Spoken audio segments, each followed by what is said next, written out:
Eric Antunes, bonjour, vous êtes le président de KTM France et vous nous accueillez donc sur le stand de KTM à l'Intermote de Cologne en 2016 pour nous présenter la nouvelle gamme Adventure qui évolue particulièrement cette année avec une nouvelle entrée de gamme. Oui, tout à fait. Donc la 1090 qui remplace la 1050 en fait. Donc on a voulu développer un peu plus ce modèle. Donc on a la version R que vous voyez à l'écran, qui est vraiment toute nouvelle, on ne l'avait pas avant. Donc qui est une entrée dans la gamme Adventure pour le tout-terrain.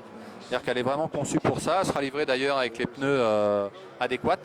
Donc on pourra faire du tout-terrain. Elle est plus légère que le gros modèle. Plus accessible, j'ai envie de dire. La 1050 était disponible pour les permis A2 en version donc bridée à 95 chevaux puis à 47,5. Est-ce que la 1090 proposera les mêmes options? Oui, effectivement. Donc on avait la 1050 qui arrivait directement en 95 chevaux. Donc elle a été bridable immédiatement en A2. On aura une version donc pour les 1090 qui sera la version 95 chevaux qui sera éligible au permis A2. Par contre, elle ne sera pas upgradable, comme on dit après coup. C'est-à-dire que le client ne pourra pas la remettre à la puissance de la 1090 normale qui fait 125 chevaux. Sachant que la version 95 chevaux ne sera pas livrable sur la version R, uniquement sur la version normale.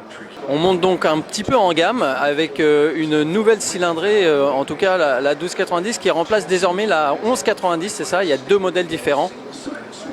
Oui, c'est-à-dire que la 1190 cède la place à la 1290. Donc on a fait évoluer notre modèle R, par exemple, que j'ai derrière moi, qui va remplacer la 1190R, donc avec toutes les modifications qu'on a apportées sur les 1290. Donc nouveau tableau de bord, nouveau commodo, beaucoup d'électronique en plus embarquée, plus de possibilités. C'est la version top pour faire du tout-terrain. Mais bon, tout-terrain aguerri quand même, je pense. Et reste au catalogue également la 1290 originelle, Super Adventure, mais dans une dénomination T, un T comme Travel, paraît-il. Oui, effectivement. Donc la version que l'on a introduite l'année dernière, la 1290 Super Adventure, reste avec un petit T maintenant dans la dénomination pour Travel. C'est la version suréquipée de la gamme Adventure. Vraiment pour les gros rouleurs qui partent loin, qui roulent longtemps, le gros réservoir, des selles encore un peu plus confortables, des suspensions intégralement pilotées. Voilà, c'est le summum de la gamme Adventure. Petit coup de projecteur, si j'ose dire, sur le nouvel éclairage des KTM 1290. Il paraît que ça va devenir à terme la nouvelle signature des KTM. Parlez-nous-en un peu plus. Et en fait, la genèse, c'était simplement comment arriver à faire un phare avec la signature KTM, avec les nouvelles technologies que l'on a maintenant à LED. Les LED, c'est très bien.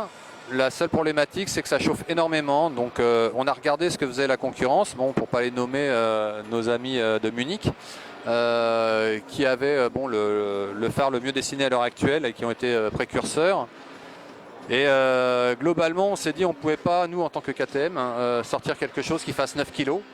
Donc on a repris le développement dès le départ et on a conçu un phare où il n'y a pas besoin de mettre un ventilateur. Et en fait, le phare en lui-même a un support en aluminium qu'on voit ici au milieu, qui permet de faire la signature en deux mandibules, qui va être repris sur beaucoup de la gamme routière et qui en fait permet, lorsqu'on roule, de faire la ventilation naturelle, parce qu'en fait vous avez un flux d'air au milieu qui passe.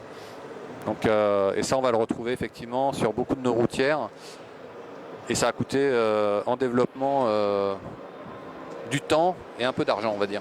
Pour conclure ce tour d'horizon des nouvelles aventures, est-ce que vous pouvez nous donner les dates de dispo et peut-être les tarifs? Alors les dates de disponibilité, en fait, toute la gamme 1290, donc que ce soit la T ou la S ou la R, seront dispo à partir de février. Et la version 1090 sur les trois versions devrait arriver courant mars. Concernant les tarifs, ils sont en discussion encore. Il y aura, je pense, des tarifs finaux d'ici une quinzaine de jours. Merci beaucoup Eric et rendez-vous donc au salon EICMA 2000 dans un mois où KTM nous présentera de nouveaux produits. Ouais, l'EICMA encore dans un petit mois. Va falloir patienter un petit mois. Des belles nouveautés en perspective aussi. Je pense que les clients seront contents.